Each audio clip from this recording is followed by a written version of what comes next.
Yashodanandana Vrajajana Ranjana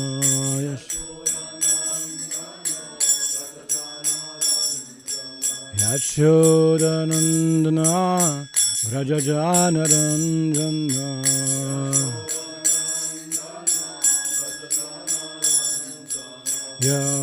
Yamunatira Vanachari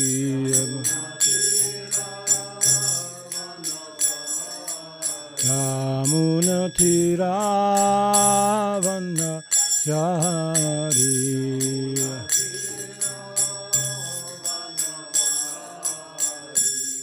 Jaya Radha Madhava Kunja Vihari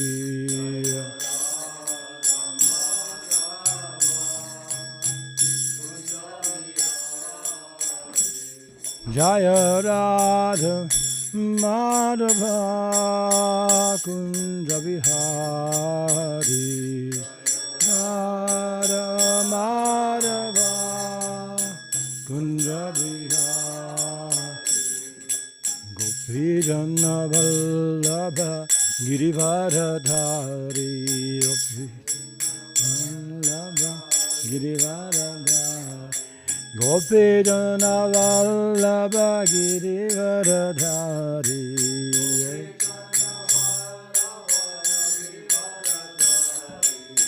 Yamunatira Vanachari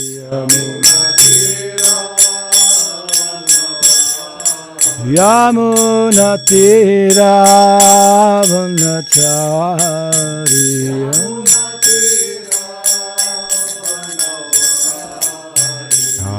Hare Krishna Krishna Krishna Hare Hare Rama Rama Rama Hare Hare Hare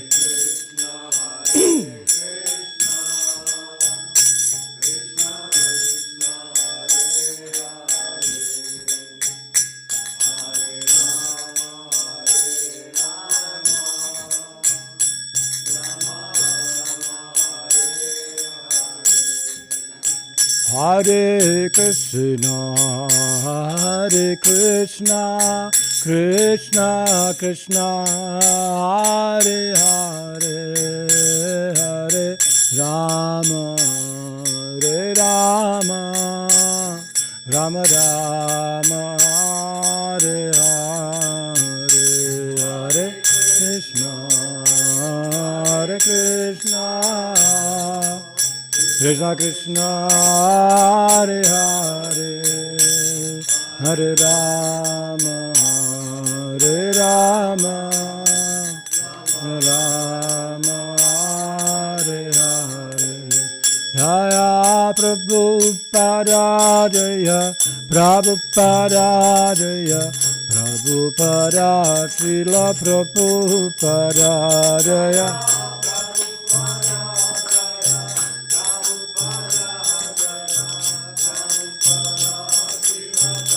Nira Gaura Haribo Haribo Haribo Nitya Gaura Haribo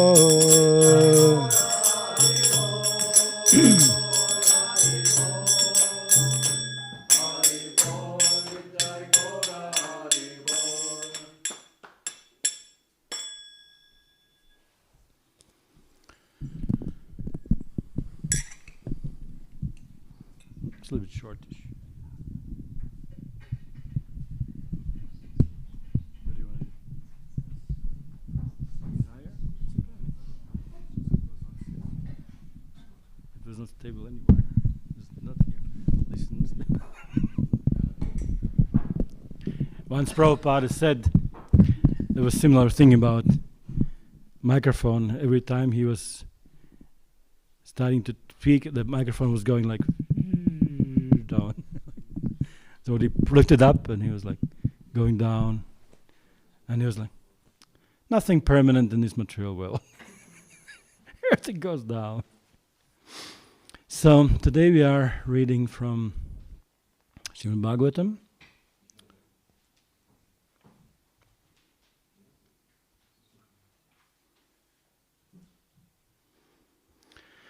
Third canto,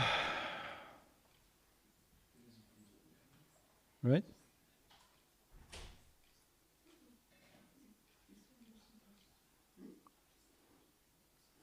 When devotees see notebook, they think, no need books anymore, right?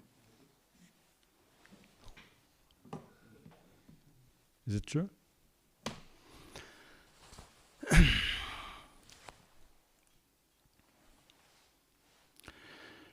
So, third canto, chapter 23, text 24.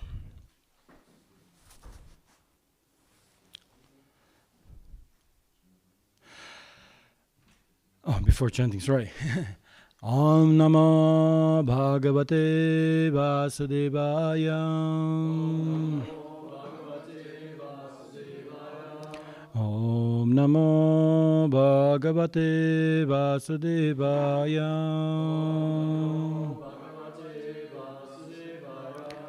Om Namo Bhagavate Vasudevaya.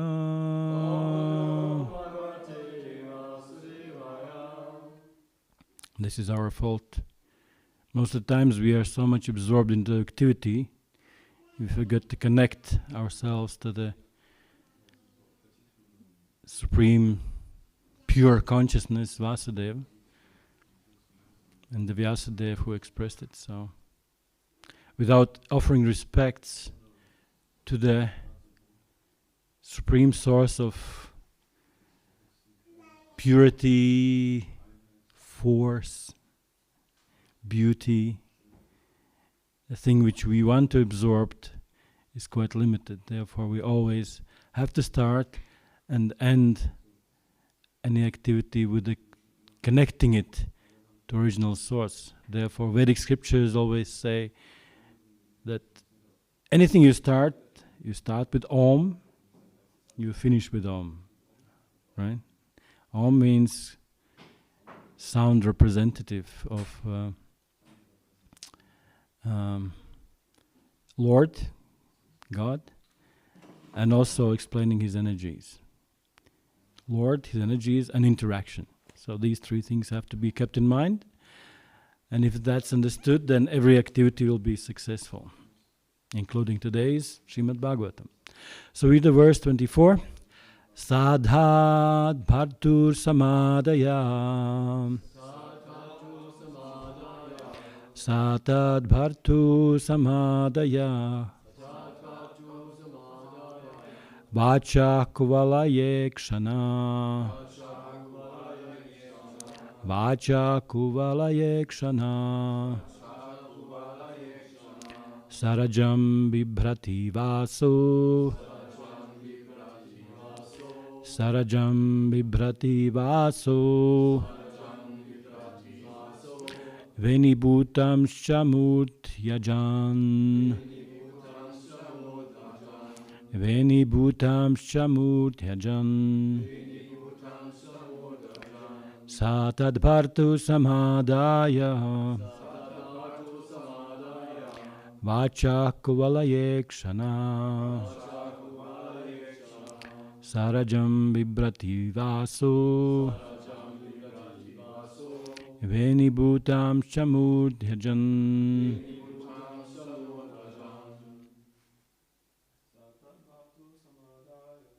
Sadabhatu samadaya. Tarakulaya ekshana.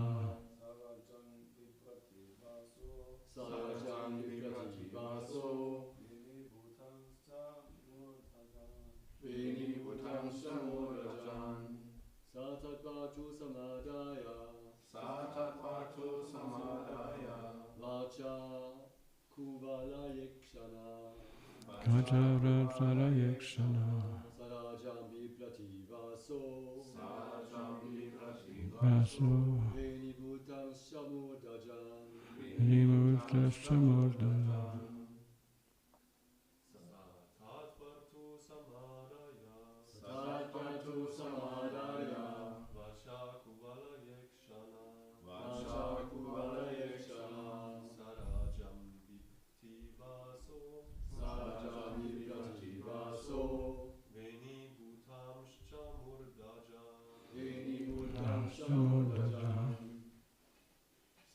Satatvartu Samadaya. Satatvartu Samadaya. Vachakupala Yeksana. Vachakupala Yeksana. Sarajam Viprativaso. Sarajam Viprativaso. Vini Bhutang Samutajan. Vini Bhutang Samutajan. Matshis. Satatvartu Samadaya. Satatvartu Samadaya. Vachakupala Yeksana. Vachakupala Yeksana. Sarajam Viprativasu. Sarajam Viprativaso. Venibhutam Samudajam. Vini Bhutang Samutajan. Sa, she. Tat, then. Bhartu, of her husband. Samadayam, accepting. Vacha, the words. Kuvala ikshana, lotus-eyed. Sarajam, dirty. Bibrati, wearing. Vasa, clothing. Venibhutan, matted. Cha, and. Murthajan, hair. Translation purport by His Divine Grace A.C. Bhaktivedanta Swami Srila Prabhupada. The lotus-eyed Devahuti accepted the order of her husband. Because of her dirty dress and the locked matted hair on the head, she did not look very attractive. Purport. It appears that Devahuti's hair had remained uncombed for many years and had become complicated in tangles. In other words, she neglected her bodily dress and comforts to engage in the service to her husband. And I'll read a few more verses because the purport is quite short, and next few verses don't even have a purport. So her body was coated with a thick layer of dirt, and her breasts were discolored. She dove, however, into the lake, which contained the secret waters of the Saraswati. Which lake was that? Do you remember?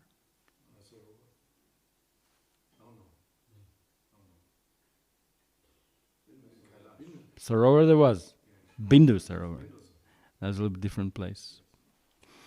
Also very nice. Not so much beautiful things around, but there's a unusually small but beautiful temple in middle of the lake currently. Yeah.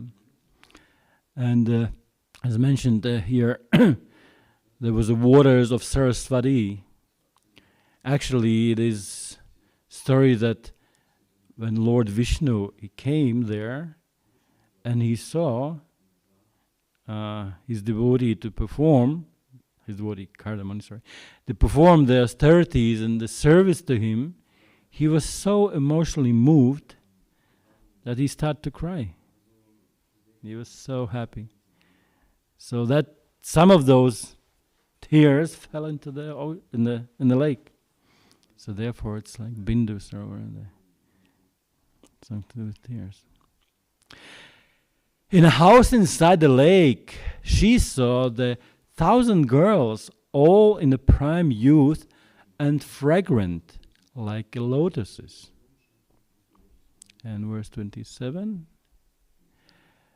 Seeing her, the damsels suddenly rose and said with the folded hands, "We are your maidservants. Tell us what we can do for you."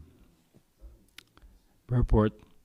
While Devahuti was thinking of what to do in the great palace with her dirty clothes, they were at once, by the yogic mystic powers of Kardamuni, 1,000 maidservants prepared to serve her.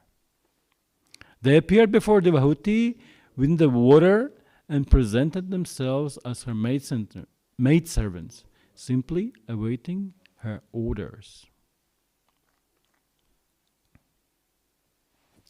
Om Jnanatimirandasya Gyananjana Shalakaya Chakshurmilitam Yena Tasmai Shri Gurave Namaha Shri Chaitanya Manobishtam Stapitam Yena Bhutane Swayam Rupa Kadamayam Dadati Swapadantigam Jai Shri Krishna Chaitanya Prabhu Nityananda Shri Advaita Gadadhara Shri Vasadi Gaura Bhakta Vrinda Hare Krishna Krishna Krishna Hare Hare Hare Rama, Rama Rama, Hare Hare.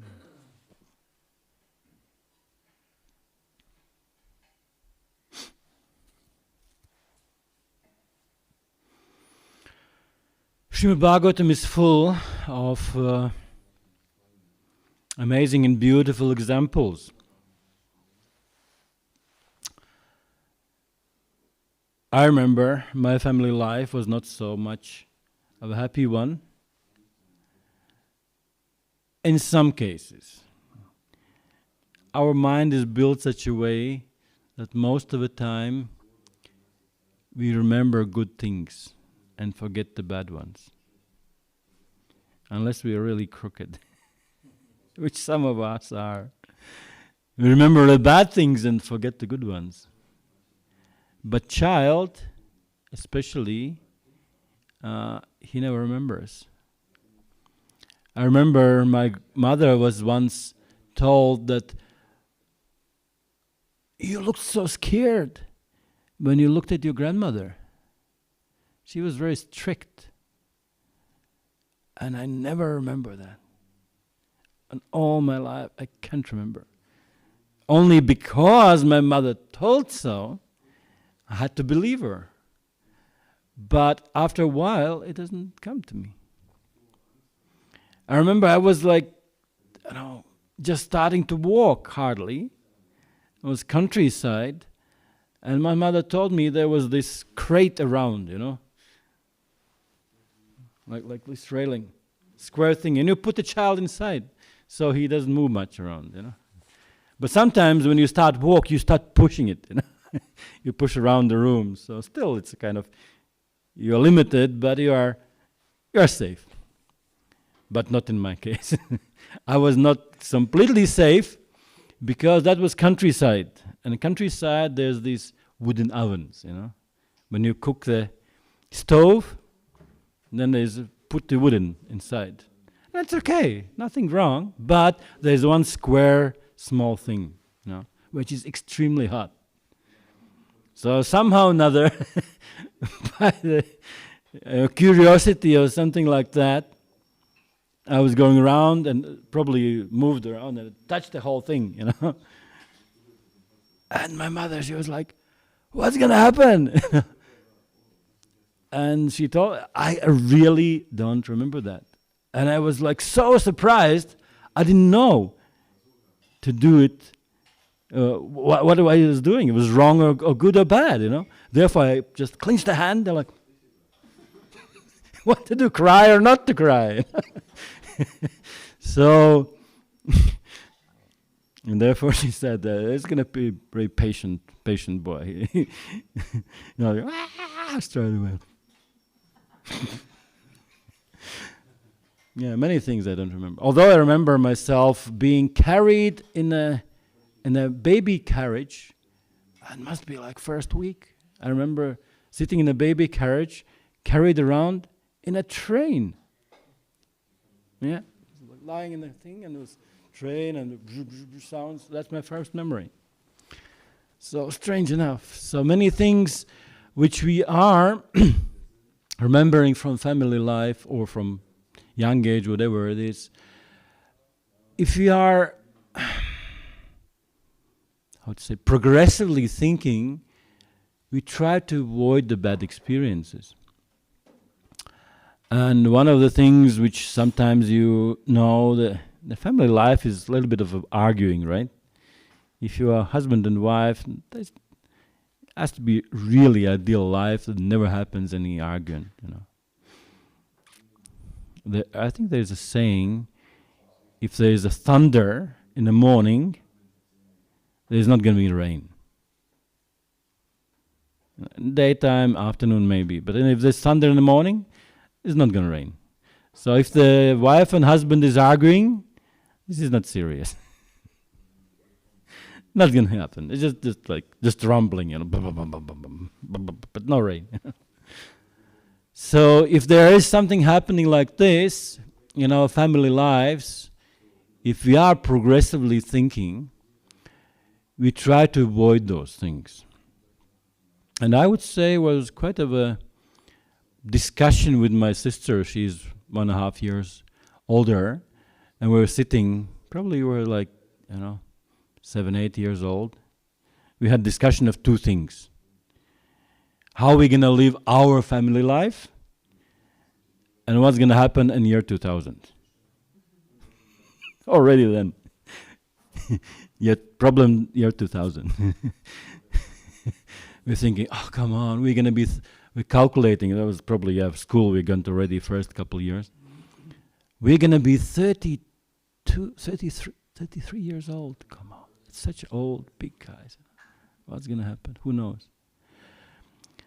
But my main thing is there was some rumbling in our families too. Although, unusually, amazingly enough, my parents never drank, never smoked. They were both teachers. From point of view of Varnashrama Dharma, they were Brahmanas.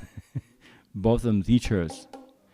But we know from Srimad Bhagavatam, sometimes Brahmanas are getting frustrated or angry too. Hishi Pralad Lakshmi Simhade Bhagavan Ki Jai. So they argued too. And we were sitting with my sister and thinking, well, we're not going to do that. But the problem was, we have to do something instead. So the biggest problem we encountered even in that age was where to get a good example from how to live. So we're going around the neighbors. And we looked at the neighbors, who are most happy ones, And we just go to them visit, small kids. Actually, Prabhupada also told that the story in Calcutta was quite nice. Then all kids get together and they play around. The bunch of them, 5, 10, 20, I don't know, depends on how much that day come together. And when they've tired playing, the house which was closest to them at the time of lunchtime, to that house they go. And they eat lunch, And the family was preparing kind of good enough amount to feed themselves and the kids as well. I guess those families were not small ones like nowadays. We cook, me, wife, one kid, So how much you cook? But you have two grandmothers, have mothers and sisters, family consisting of 20 people, feeding some 10 small kids is no problem at all. So that's happening. So we were doing unknowingly similar stuff, going to the neighbors, and one time we got into the neighbor who just came from overseas, and he brought this pineapple, We've never seen pineapple in life, And they were cut in small pieces, and each got some slice, 5 grams of pineapple,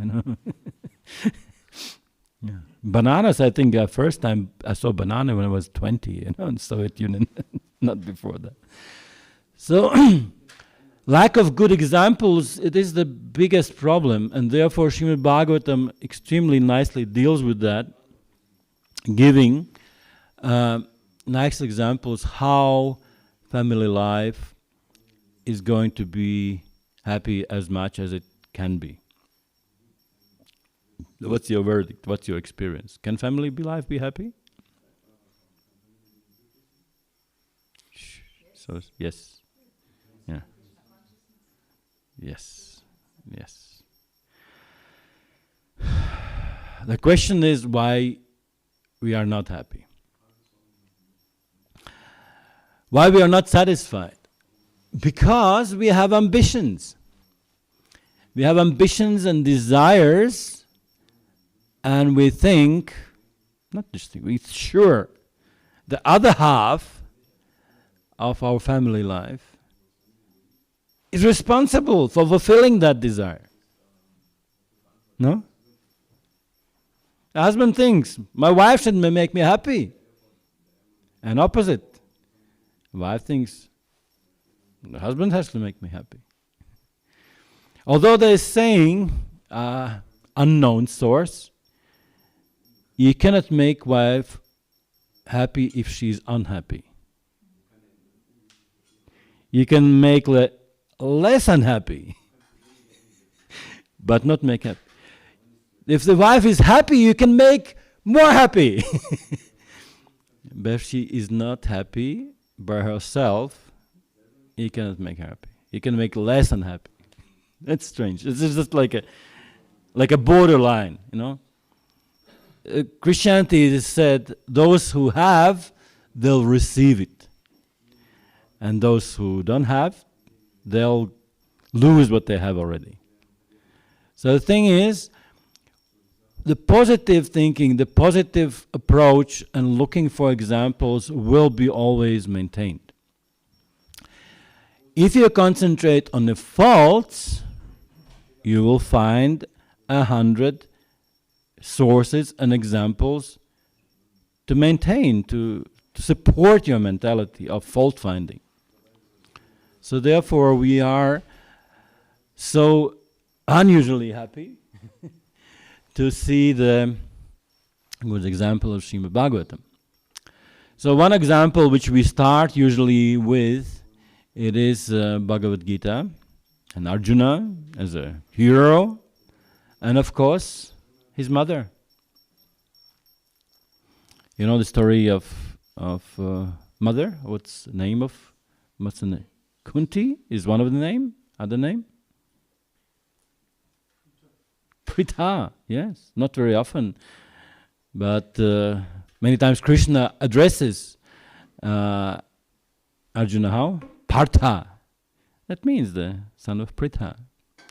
So the daughter of Maharaj Shurasena and the sister of Vasudeva. That's interesting, right? So Vasudeva was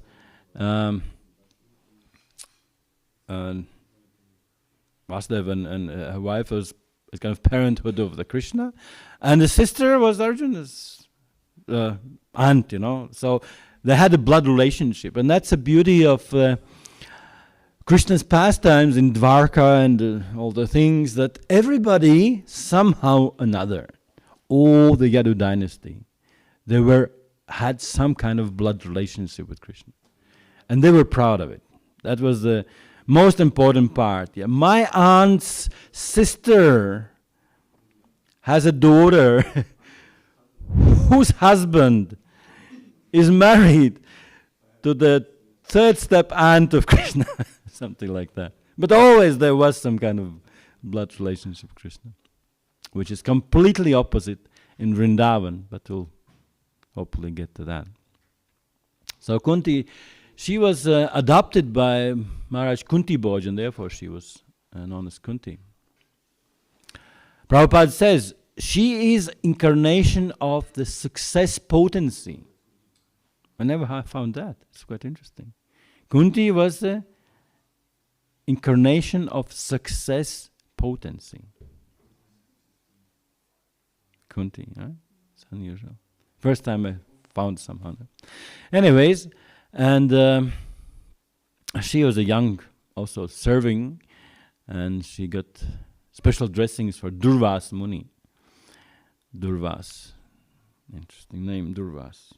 Just in this verse in Srimad Bhagavatam we read that dress of Devahuti was very poor, and it was also named this name Vas.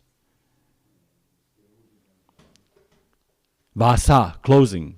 So Durvas, what it means Durvas? Duryodhana, Dur. In Russian, I would say, language is quite a bit of straight correction. Durak, stupid one. Right? Yeah? No, Durak, stupid. Dur means something unfortunate, not good. not nice.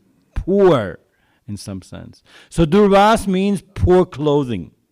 Actually, it means no clothing. Durvas was walking around naked, covered with the 4 directions. So, when she served Durvas Muni very nicely, she got a special blessing, and Prita, okay, again the calm. Service, yeah, she was doing service. And she got blessing of special mantra, she can invoke any demigod. And what she did straight away as a small child, she was a teenager, straight away, I want to try it out. What's happening, you know? And because potency was there, she said, well, the most obvious thing around is sun. All the time we see sun. So she invoked the sun god, and sun god, here he was, come, here I am. And oh, nice, nice to see you, thank you, the mantra worked. She didn't care about my sun god, you know. I said, well, the mantra meant that there's some kind of result of interaction, so I'm supposed to give you a child. I said, no, wow. Yeah. She was like 13 or 14, something like really like hardly in a marriageable age. So she got blessing that she'll remain the virgin and unmarried girl after even their demigod interaction. So she got the Karna, the son of the sun god.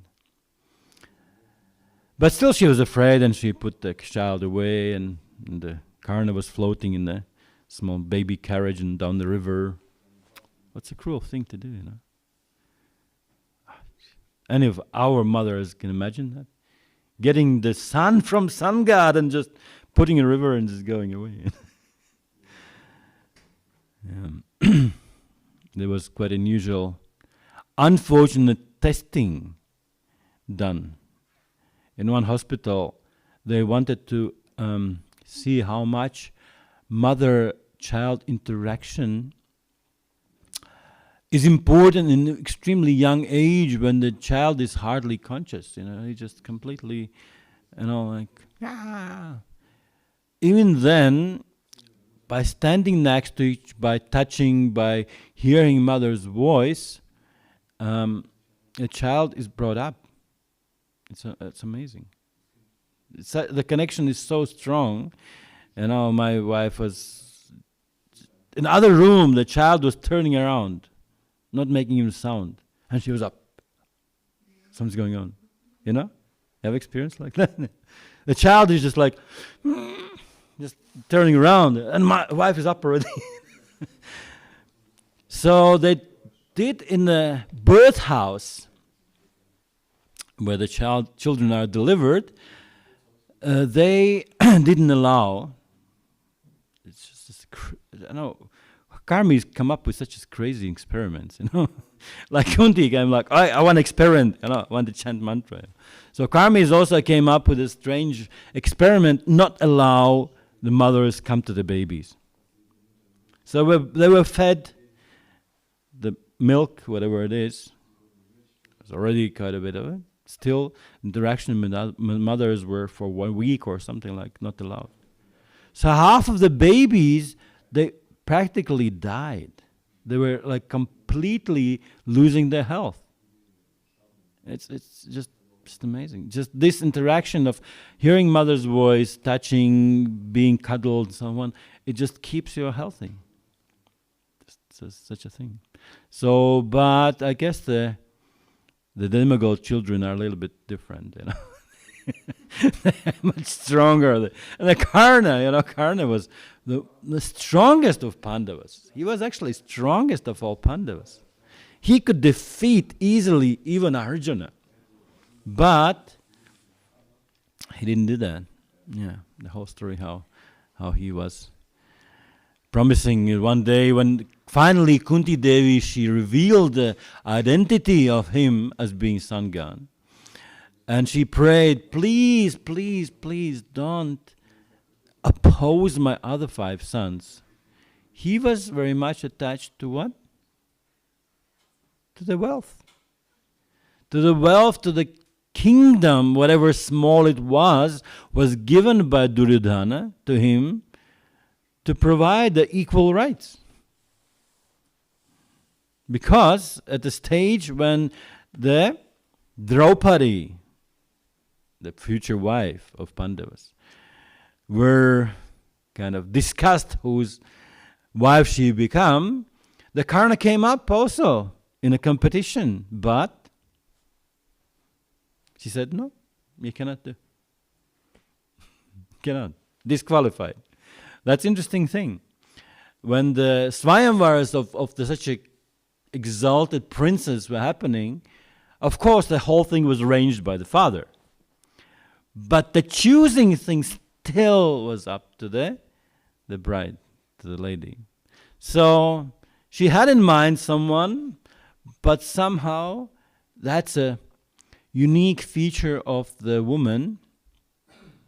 She is able to see the subtle discrepancies in the character of any person. You can translate. Completely absorbed in it. It is explained by one devotee very nicely how businessmen are so helped by the wives with each person to do business. You know, the man's duty is to provide for the family. And his goal is to get the money, but the wife, just looking at the future business partner, in a few seconds she said, no, don't deal with him. It's not going to be a good deal, you know. Maybe you even get some money out of it, but the drawbacks or some kind of side effects will be more detrimental, so forget it. I'm ready to not have money from that guy, but just don't deal with it. So I had a similar situation in my life, and my wife said, no, this guy is not good. And I said, come on. I know him already for 10 years. It's okay. You know? But at some stage, he became greedy, which didn't appear that in a stage when we were equal. Then he established a company, travel agency, somewhere in far away Thailand, you know, and invited me because we met him first time. I was tour guide going to, Sweden, Finland, something like that. I met him, and we made friends with him, and we kind of communicated in a few different ways. And finally, he decided I want to make my own travel agency, far in Thailand. So invited me too. And my wife said, no, he's not a good person. I said, well, I haven't seen any qualities. And when he became wealthier, he became more greedy. So all the money he got from customers, he invested in a house, in a car, in a computer. But that money is supposed to be paying for hotels, you know. And when the hotels come up and he said, well, your bill is due, you have to pay for the customers staying in the hotels. Yeah, coming. And he thought, next customers who will come, they pay their bills, I pay for these ones. So such a way the whole thing ended up in a scam, you know, and the company got bankrupt. I didn't lose much because I was not part of the business, but just think when you just lose suddenly the whole thing, what to do?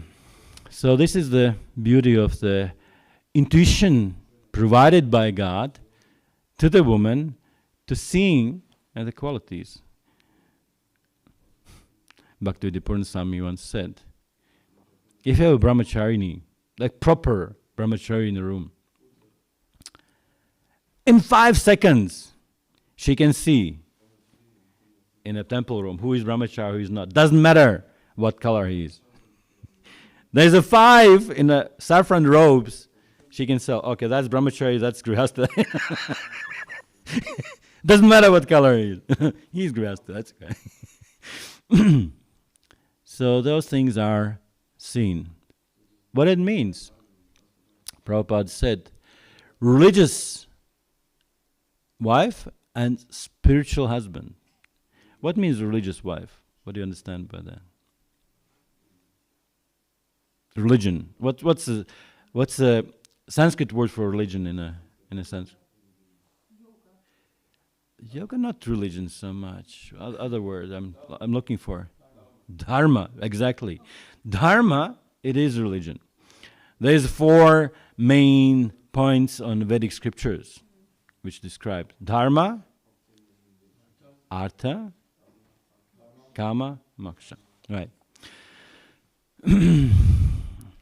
I prepared the notes for the class, but probably I don't go with them because remember there was one thing that who was Kashyapa Muni, when he was talking to his wife Diti, and she said, she just asked something. I think she asked to have a child to kill the Indra or something like this. As usual, some nice request. And he said, only because you're made happy, you can fulfill those 3 things. Dharma, artha, kama. But moksha is kind of more dependent on the husband. His spirituality, his direction towards spiritual is a point which brings the whole family towards Krishna. But religiosity, like religious wife, means that she is understanding the dharma of everything what goes around. And in every family, if you noticed, the ladies, the young girls from really early age, they understand things as they are. Quite easily, just naturally. For the young girl to be in a family, she doesn't need any guru. She just, by observing how things happen around, she can learn things. For the boys, it doesn't happen like that. It's true, My son, I remember, he was already like 19, 20. He had no idea how the food appears in the fridge. It just appears there. You don't notice things, don't see somebody carrying, if you play computer or you're in school, you just come back or you see the fridge and it's full, it's always full, How things happen, I don't know. So therefore, according to the Vedic system, boys are brought separate from the family environment and they're being forced to maintain themselves completely. Starting from washing their clothes, If you have family life, who is washing clothes? Not you. Wife, sister, whatever, grandmother. The small boys in Gurukula, they wash their clothes. They pump or bring the water. No taps. Even in the Mayapur Gurukula, there is no taps. Like you have to actually pump the water. Out of the ground. Or in old days, you have to bring water from river, from Ganges. Everything you do involves some endeavor. Nothing comes on its own. So somehow the man's mentality is quite different from woman's. And the man, what they want to do, they want to enjoy. It's true. And therefore everybody else around them meant to support that. Make them enjoy. So therefore, if you have to do something for yourself, then you understand. You have to make yourself happy. So nobody, you cannot explain things, can you make unhappy men happy? Yeah, it's also true. Everybody in the Vedic system, according, has to be happy inside with their own endeavors and their own consciousness. And somehow even, let's say, self-satisfied. With the satisfied with the things which are provided, which Krishna gives, which God gives. We have to be happy what is provided. And this is the satisfaction. Since we are provided by God, what's the saying? Nitya nitanam chaitanas chaitananam eka bahunam yo vivadhani vadadhati kaman. Nitya nitanam, out of all nityanam, eternal things, means souls. Chaitanas chaitana, out of all conscious beings, eka, one. Bahunam, all other ones, vivadhati kaman, fulfills the desires. So this is the basic ABC of Krishna consciousness. There's one person who provides all other living beings. Out of all eternal living beings, we are eternal. Hope you at least theoretically understand that. Because if we understand we are eternal, at that second, we lose our fear. The things which we are attached to, the temporary things, cause us be fearful. Bhayam dvitiya bhunesha tatshvat, it's 11th canto.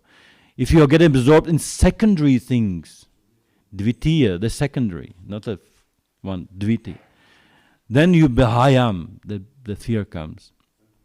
If you get absorbed in primary thing, which is Lord Himself and His energies, then the fear is not there. So therefore, our training in Srimad Bhagavatam has to be quite simple. We have to teach ourselves, following Srimad Bhagavatam, seeing the perfect examples of family lives, how to serve other person. You cannot put yourself in the first thing and then hope everybody else will happen.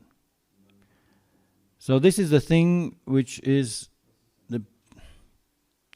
one of the most important things, even it culminates in bhakti, but the principle or religious principle of interaction is you go first.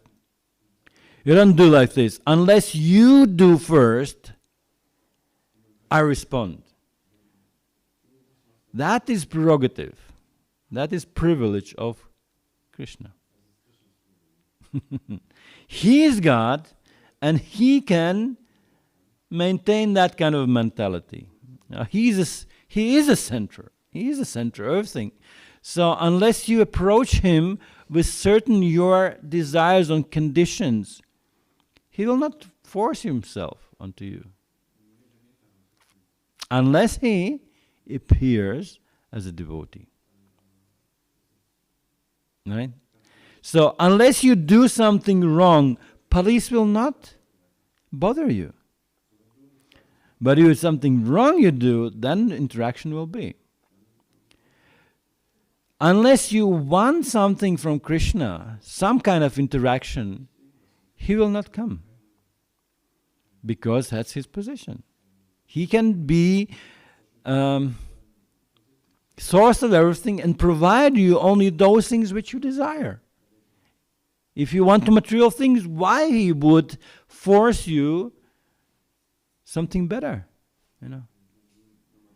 You go to prasadam room, you say, I just want rice today and just a little bit of sabji. And you say, no, you have to have a sweets, No. You may offer, it's there, but if you are completely sure you only want this, nobody will force you then. Indian culture is different, If you don't put the hands like this across the plate, they'll put it. No. You don't say just like, oh, no. They'll put it anyways. If you don't put hands like this, then okay, definitely sure, he's full, But if you offer him, it's like, no, I don't want, Doesn't look, there's no It doesn't feel like sure he doesn't want. But that's a difference. The Lord doesn't go anywhere unless he invited. But devotees do.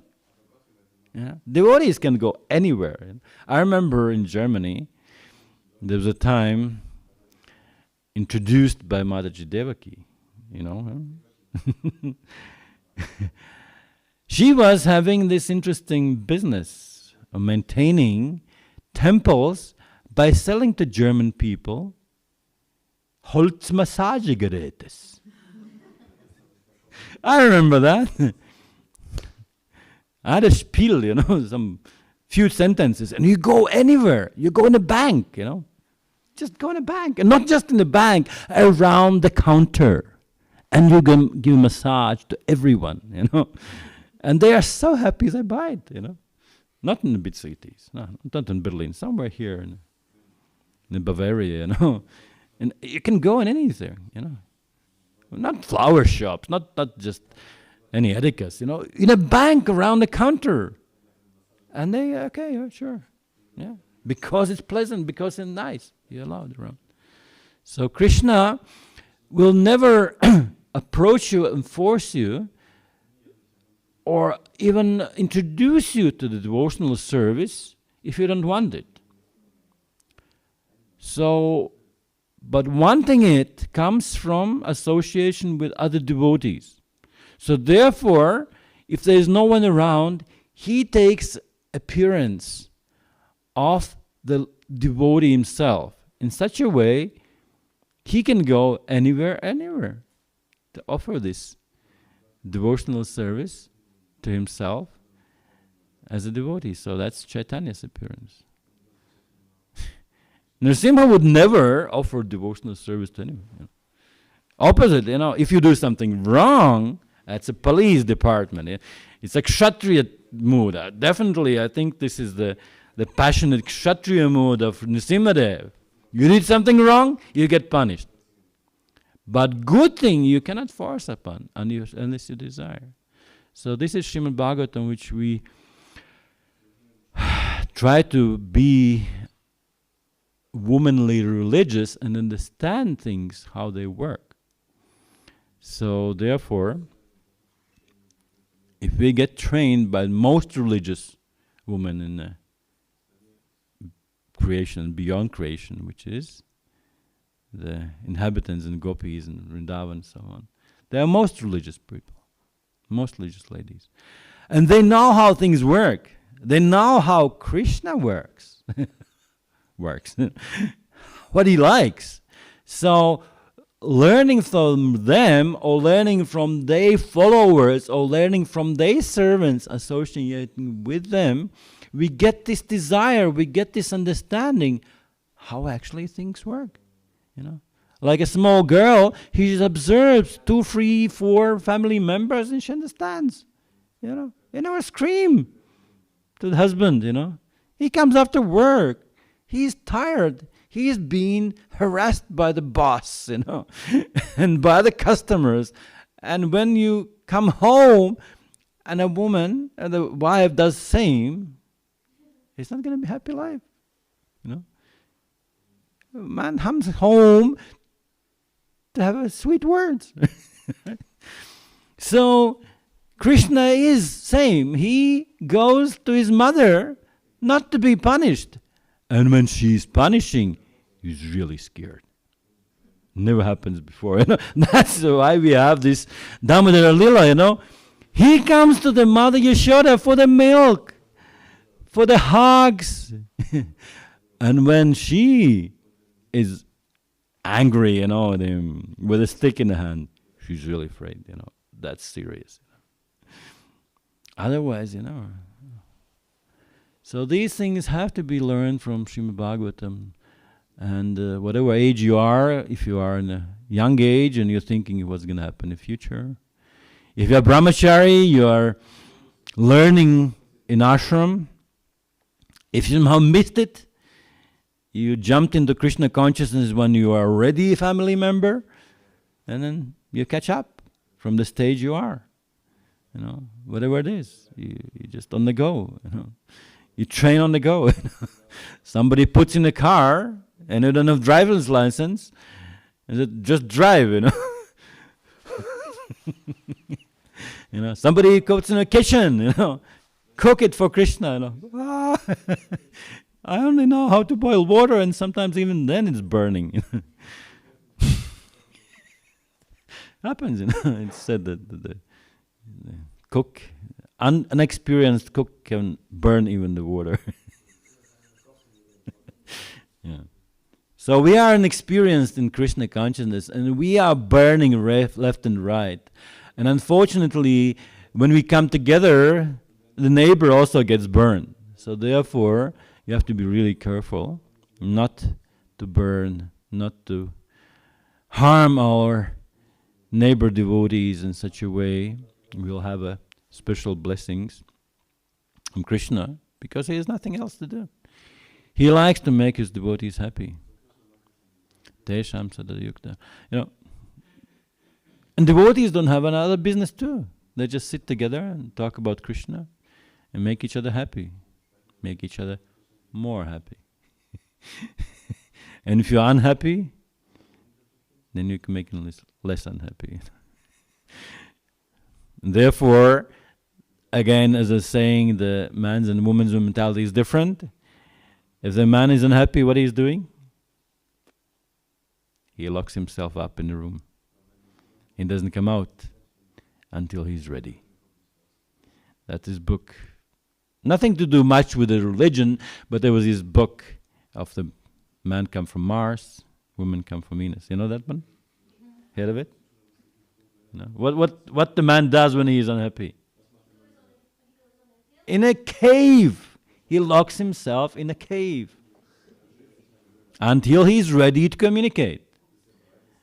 What happens with the woman who is not happy? She goes to hairdresser. First of all, she has to change her hair because that something was wrong with the hair. That's what caused the unhappiness, right? And she has to talk it out. You talk and talk and talk, right? I had a wife. She was a hairdresser, and she comes home. She's silent. Because she's been talking all day long with the customers, And I didn't have as much sweet words, Because that's her duty, to speak a sweet words to all the customers, when you come home. No sweet words to husband. Therefore, the family didn't last long. Okay, with this sweet note of hairdressing and devotional service, which is given by Lord Chaitanya, I'll finish it. Maybe you have some comments or questions, please.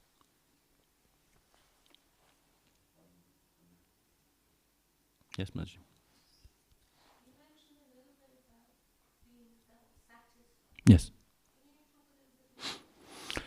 Self-satisfied. That's kind of a little bit of a dilemma.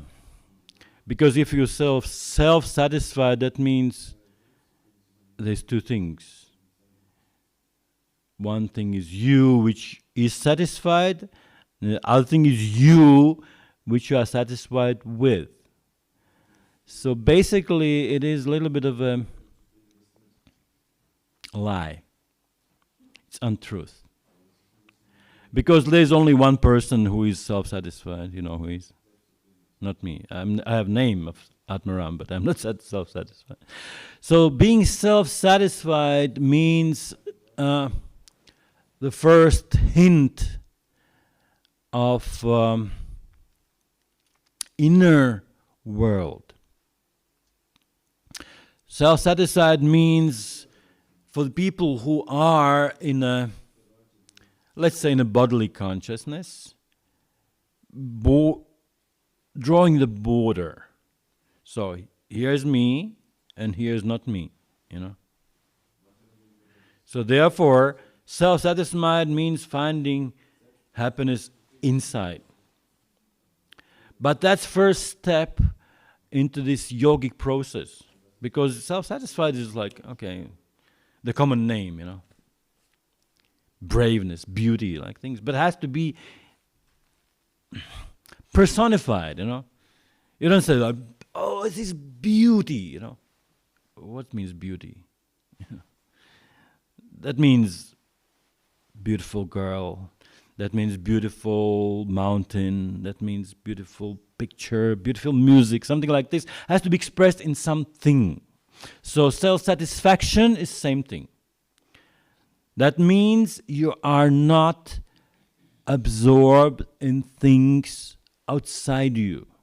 You don't think that things make you happy. You don't think that the other person, as I told you, supposed to make me happy. So happiness, it is gradually explained by yoga system that yogis who try to find self-satisfaction, they start to meditate on the Lord in the heart.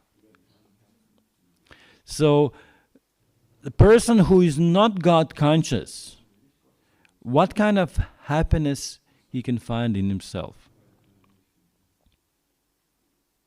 Being selfless, not being selfish. That's as far as it goes, right? So not being greedy, not wanting too many things. But that's not enough. The most satisfaction comes when it comes to interaction. Interaction means you have things, you use them for making someone happy. Like you make prasad, you know. You make prasad and you serve your family members. And when you start eating, you just disappear. Is that a bit nice? You know? No. When there is a cause, and beautiful and tasty cause, as a prasadam for interaction, that's the most beautiful things happen. You eat prasadam and you start conversation, you start interacting, you know. You don't just take plate and just disappear on the rooms, you know. That's why we have a prasadam room. When you have prasadam and then you start interacting, talking, and making happy, making jokes, inquiring, being sensitive to other, what happened to you, you know, like things. So self-satisfaction means that you are happy what you have materially by things in your life. You're not greedy, you don't want more than you have. You are satisfied with the material belongings which you have already, and you use them for making interaction and happy others. That's basic thing, you know. And interesting enough, that one quality is, how to say, defined different ways in a man and woman, you know.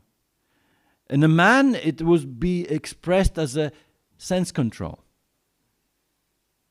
And a woman would be, as it said, satisfied with things what husband provides. You know, so two things come together. But in a man, it's like sense control. You don't be greedy. Don't enjoy yourself too much. And for women, same thing is applicable for her mentality as the things, but you don't try to squeeze out more than husband provides. You know? And the example of Devahuti here is most amazing. She didn't squeeze anything from husband, you know. She's just serving, and serving so selflessly and happy inside by serving a husband that her outside appearance was completely deteriorated, you know. Matted here, you know, like these dreads and everything, and dust and discolored body, everything, and she didn't care about it. Because the main concentration was to make someone else happy. So that's the full proper self-satisfaction means making someone else satisfied. That means you don't want it for yourself. Self-satisfaction means you want for someone else. So proper Krishna conscious self-satisfaction means making him happy. Or making happy those who are connected to him. Both work. So that's short explanation. You can go deeper. Make sense? Get a point? Some comment? Do a lecture on Mahatma Prabhu Hmm. on the theory of self-love versus self-envy, and in relation to being self-satisfied, often in a practical way. The example here is sometimes a little bit too exalted, to be self-satisfied, to be happy, happy with what one has. I mean, one second one can say, but what's the problem? Just be happy. It's often, we can often hear this. Well, the thing is, that's the thing which usually we dig into the other people's, how to say, other people's characters and Krishna. We want to teach them how to live, There's Vedic system, which means I have duties, I fulfill them the best. The Western world is, I expect that they do their duties first, and I have rights. Yeah, basically the Vedic system, I have duties. Western system, I have rights. Rights means my rights are somebody else's duty to fulfill. Vedic system, I have duty. My duty is to do the best. So satisfying my needs is his duties. I don't care about his duties. So if you say like this, then means you happy. That means you teach him to be happy with things which you're supposed to make him happy. You don't say, okay, sorry, I should have done better. Next time I'll try better. You don't say that. You say, no. You should be happy. Right? So it's his duty to be happy. Your duty is to make him happy. He isn't happy, so then you say, I'm sorry, I didn't do it my best. Maybe I do be better. But saying you should be happy, it means I did my best. Now you'll be happy. I did enough. I did enough. I can do it more. Like if you're not happy, that's your fault. You have to be happy. No, you don't say you have to be happy. You say I have to be dutiful. I have to be satisfied. So him happy or not happy, that's up to him. So his decision. We don't preach to him. You should be happy. That's usually the thing which happens in a family life. If you ask this side, what's a woman's duties? They'll explain you very nicely. If you ask them, what's a man's duties? This side will know better, right? So that's the thing. You start with their duties, and my duties comes, okay, if they do them, then I maybe do or may not.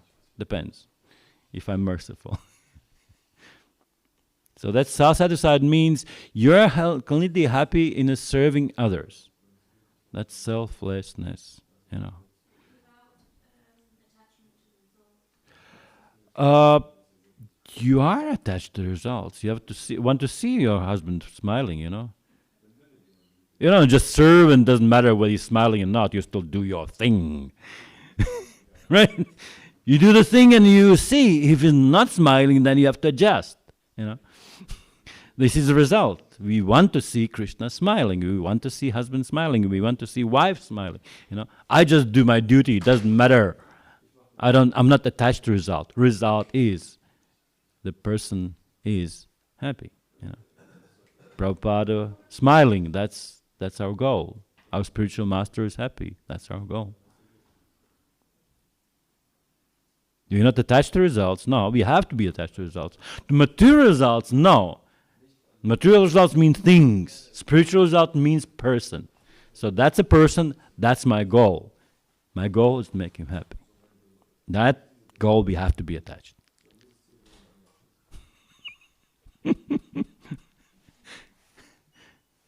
More? Yes. If I have to do something for my family Okay. to make them happy, Right. but it is it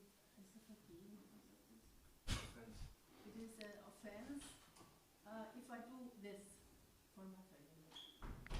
offense to family. I didn't understand what kind of offense to the family. I have to cook. Right? Meat. You don't have to eat meat. But I can cook it. You can cook. You don't offer to Krishna. You can offer to Kali or someone else, or let them offer or something like this. It is said that there is always borderline, because sometimes there's also interactions, the principles which you try to follow yourself. But if your family close relationship kind of demands it, then it's a question of your emotional bond, how strong it is, you know. If you are strongly attached to Krishna consciousness, then you can say, this is more important to me. If you want, I can do in a framework, I can cook 7 times a day samosas, but not 1 time a meat. But if he is such a low consciousness, and for low consciousness to be maintained, you have to have according food. The high consciousness is maintained by higher consciousness food, you know. Sattvic food is sweet, you know. You go to some bar guy, you know, drinking beer and chewing some dried fish, you know, and offer him sweets, you know. He'll look at it like, it's for kids, you know, sweets. Right? So his consciousness is such that to maintain that consciousness, you have to have a certain foods. And opposite, you crave for such a foods. All the women who have children, they have this experience. Suddenly, when you become pregnant in the first few months, you start to want some certain foods which you never wanted. Because the child in the body, he craves. He had this experience of chocolate or I don't know, something else. Or things, you know. You never eat chocolate and it's just suddenly, I cannot live without it, you know. And when a child is born, it goes away. Like this. So family, it means you have attachment, you have your false ego expanded to the thing.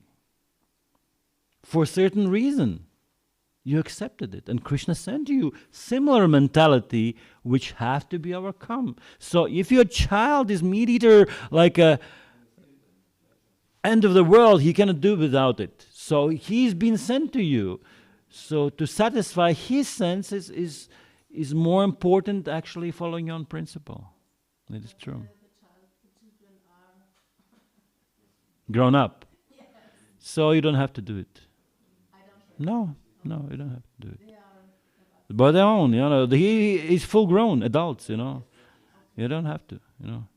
My mother, after 30 years of me being Krishna consciousness, every time I come to her house, she cooks a chicken. All the time. Every time. In case you want.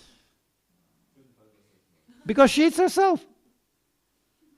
And the best thing she wants, and I said, I don't want, please, thank you. There's carrots and green peas and a nice sweet cream. I like that one. I know you like that one, but in case you want. Right? So the thing is, you want, you always offer. You know, you do your prasadam thing, and you don't just, they come to your house. You know? And you make paneer. Kurma Prabhu, he was such expert. When he was making his cooking classes in Melbourne, he was making paneer. And the people who was eating after that, they said, oh, give me that vegetable with chicken. They didn't know. The paneer was so unusually nicely made, they thought, this is omelette, you know. It's true. So it can be a replacement, you know, soya things. There was this cooking in Asia. I wouldn't say Thailand again or China or somewhere. He was a vegetarian. And he didn't want to show it off. And he forced his cooks to make a duck out of soya. So everybody else looking, and he was eating duck. And actually it was soya. And it was so perfectly made, So things can be adjusted, according to situation. But yeah, if the person is adult and the thing is, why he would demand you to do it,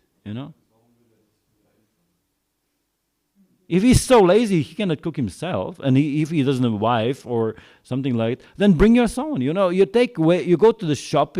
Take away. There's all these shopping centers that have this takeaway chickens, warm in a foil paper, and you just bring it home, and you eat, self. But I'm not gonna cook it. So, if you're a small child and he's dependent on you, maybe yes, maybe not. Some cases, Prabhupada also said, who was the relative of him? And he said I can't remember. And the mother was cooking. Yeah, she was cooking meat for him. But she never touched herself, not eat it. But because the dependent children demanded, she did it. So service is higher than those things. We have to adjust that. Yeah. Okay, let's finish and have a nice Krishna Prasadam thing. Grantaraj Srimad Bhagavatam ki jai, Srila Prabhupada ki jai. Go Premanandi. Hari Hari Bol. Shop is open.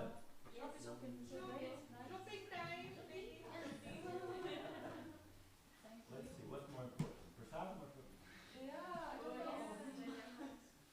Guys go to Prasadam, ladies.